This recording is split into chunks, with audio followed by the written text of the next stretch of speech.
Hello and welcome to the Tim Tom podcast. Today it is just Tom and no Tim because Tim is obviously suffering from what we're all suffering from at the moment, chlamydia, and as a result, he is unable to um, join me today. And as I have no friends, it'll be just me reeling off about some albums. Hopefully not for too long. So without any further ado, let's get the show on the road. Doing a little bit of Lil Uzi. He dropped two albums recently.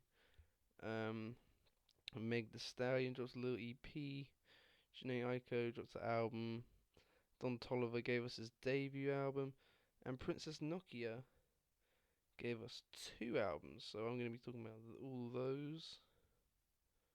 So let's get started. Eternal Atake slash Lil Uzi Vert versus the World Part 2. So I personally would like to start with Eternal Attack or Atake or whatever it is, as that came out first. The real highlights for me were Baby Pluto, Low Main, Pop, Homecoming, and Prices. To be honest, the start of the record was pretty good, but it soon hit some fairly bland numbers. Tracks 5 to 11, I'd say, were pretty nondescript, with the exception of Homecoming, of course. And they were just sort of very stale and quite um, unimaginative attempts at the trap genre, and that actually, in comparison to some of the more experimental routes he tries to take, like Urgency, may prove to be not such a bad thing, as Urgency featuring Sid is a damn near unlistenable combination of voices, and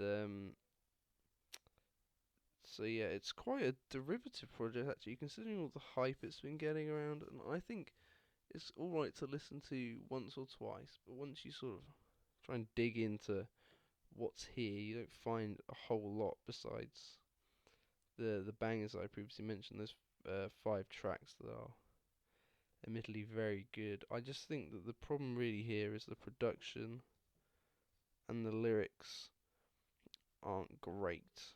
Uzi has a few one-liners that are quite good, like the being in denial and then in the Nile, the river, was a pretty good one, as well as a couple funny lines about getting head. But there was far too many of those, and it really just sort of weighs down the track into a lot of monotony that I can't say really justifies the nearly hour runtime. In fact, if you include the bonus tracks that way and um Jesus Christ, and uh I've got Futsal 2020, it's not really justified at all. So, and it's well over an hour if you include those bonus tracks. It's just, for me, not that great. It's probably a 5 out of 10 project. Definitely overhyped.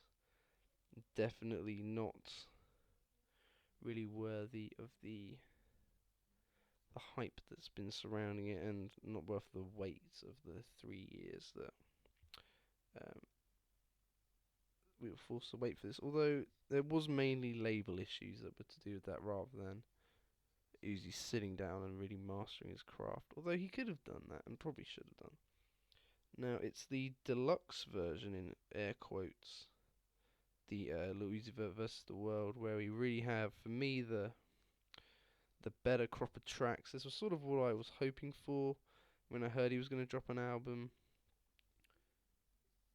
with Myron, Lotus, Ysurski, with 21 Savage, What's Up with Future, Strawberry Peels with Gunna and Young Thug, No Auto with Lil Durk, and Got Guap with Thug Again. These were, as you can tell from that list, there were a lot more highlights on this one. The production was way better. The only issue here that we got to have again, is that the main good thing about these songs had very little to do with Uzi, I found anyway.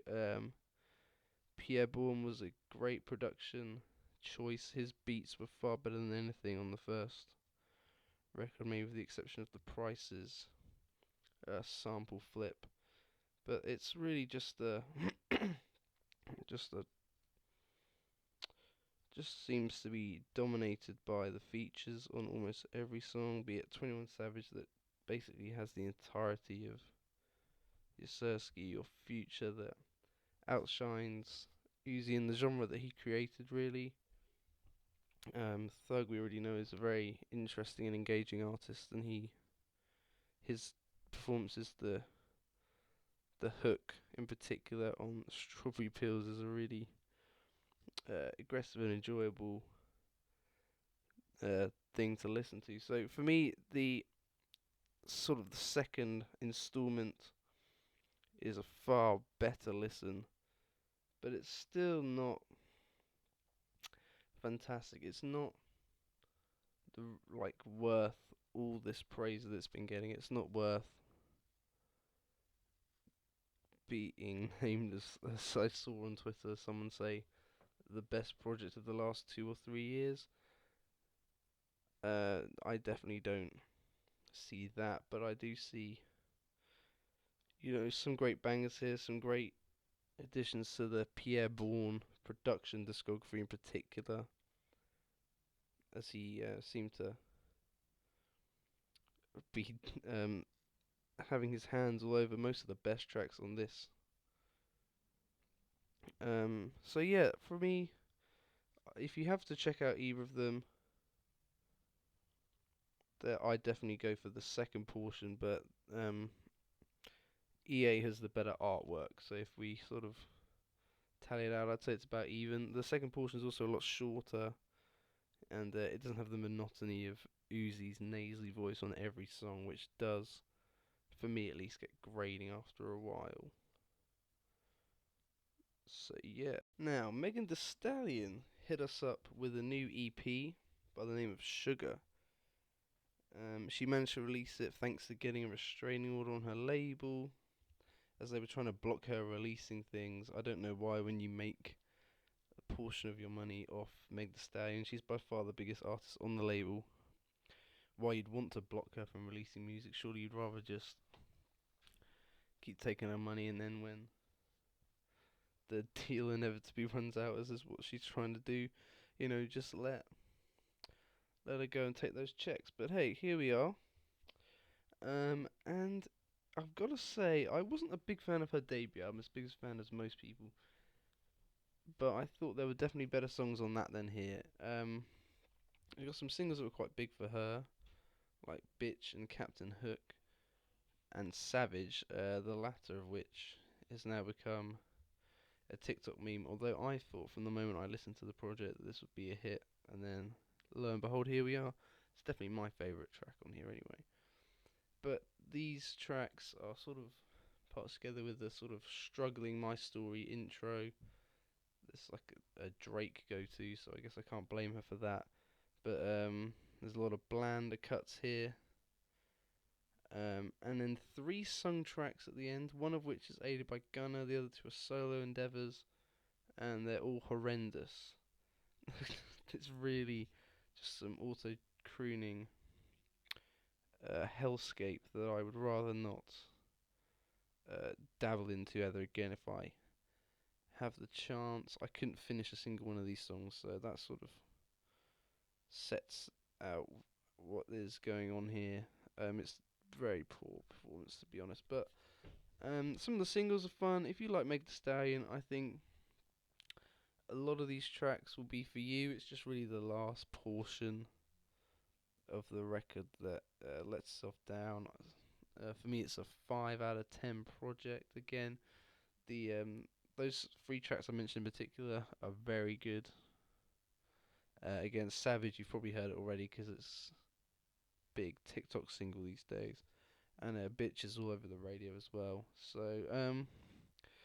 yeah, just a little bit confusing, but then I guess given all hysteria surrounding this project's release, it was not all necessarily likely to be the biggest thing. But she's a star on the rise, so perhaps could have put a bit more into it. I think similar to Uzi, the production's the biggest issue here.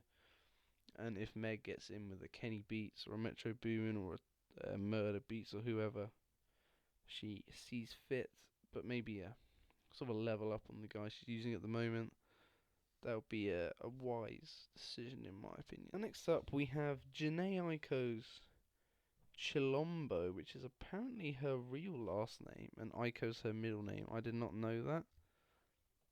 But there we go, we learn something new every day. And I was actually excited for this project. I listened to her last album, Trip. It was a big, druggy mess that was 90 minutes long for no real reason. Now this project is shorter, mercifully shorter. Doesn't even clock in at an hour, thank goodness. And we'll get to why I'm perhaps a bit happy about that in a minute. But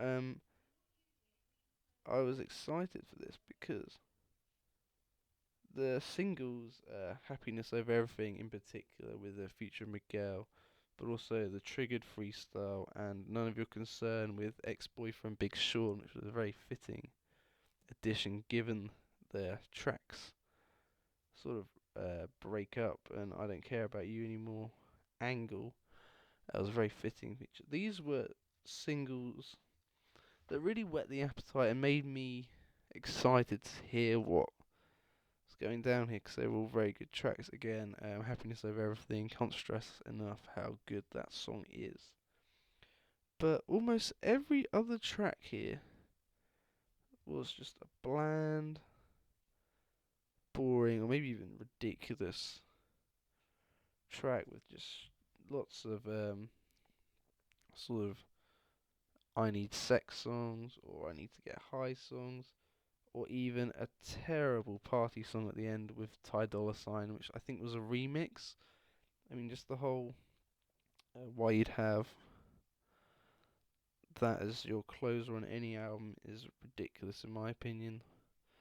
But here we are. There were also a lot of poor feature choices for me. I love Absol to death, but his feature was nowhere near good enough.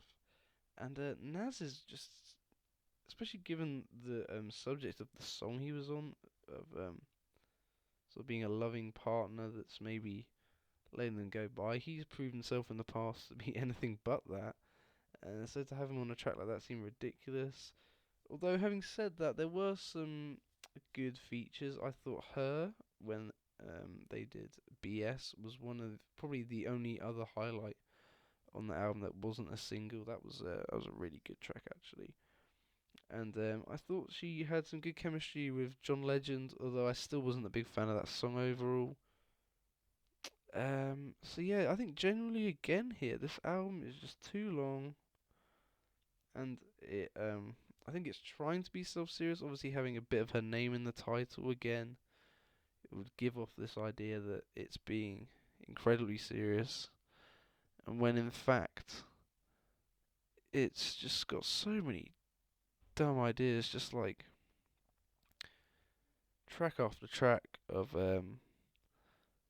I wanna just almost whore myself out. It's a bit ridiculous. Just go clubbing and get picked up. You know, you're Janae Aiko. I'm sure you can have a choice of many men.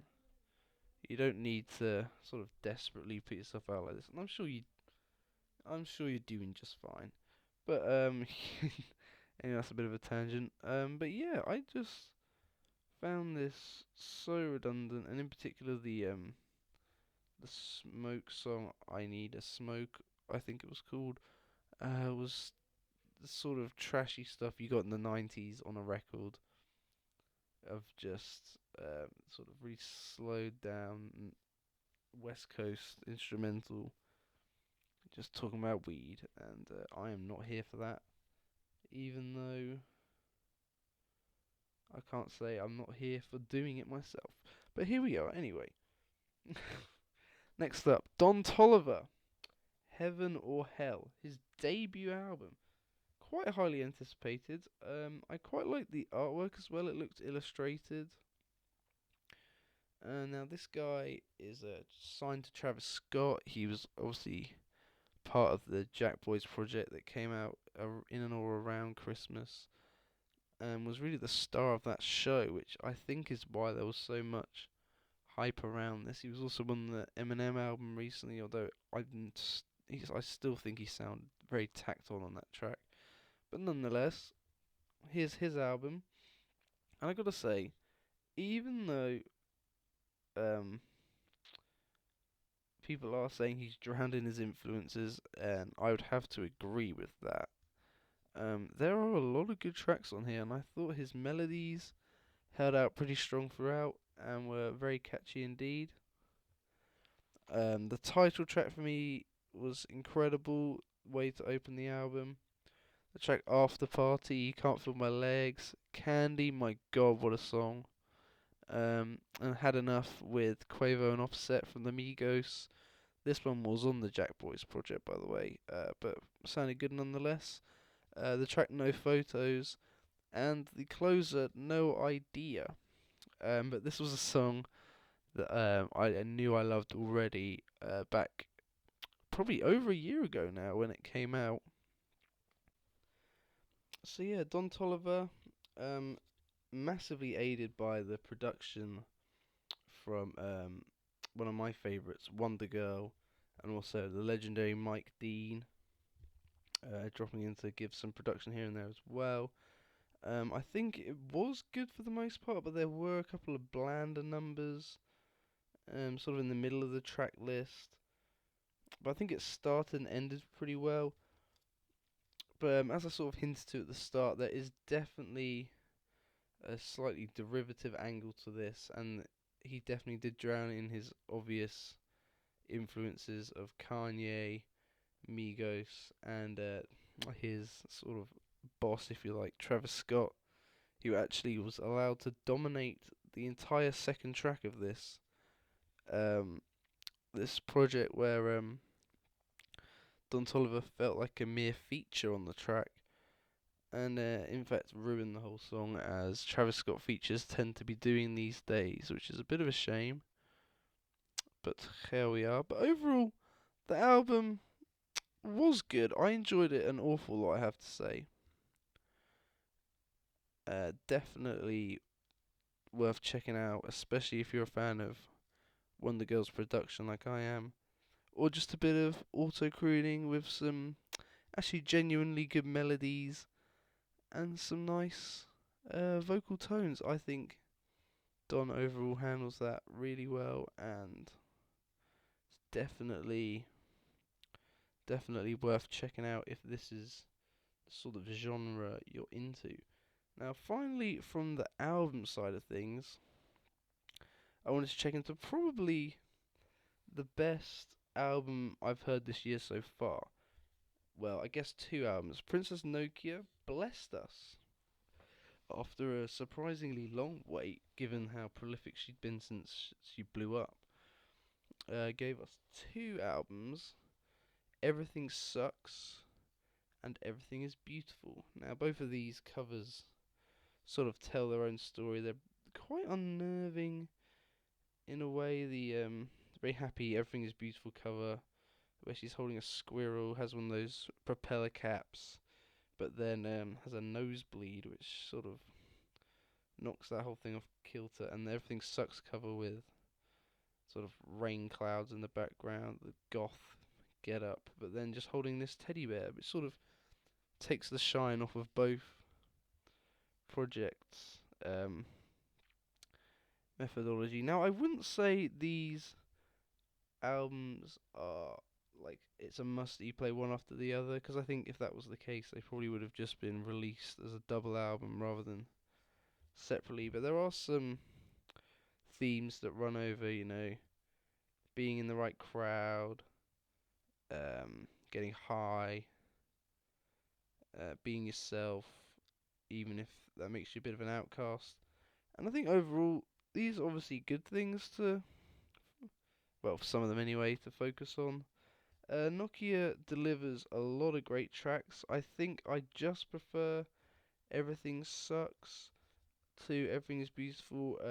Basically every track on both these projects is a highlight for me. There's very little in the way of um, duds for me. I just thought the Soul Food track on Everything Is Beautiful and the conclusion were very weak, and I didn't like them at all. But other than that, it's got these sort of happy tracks. The only thing that really lets it down for me is the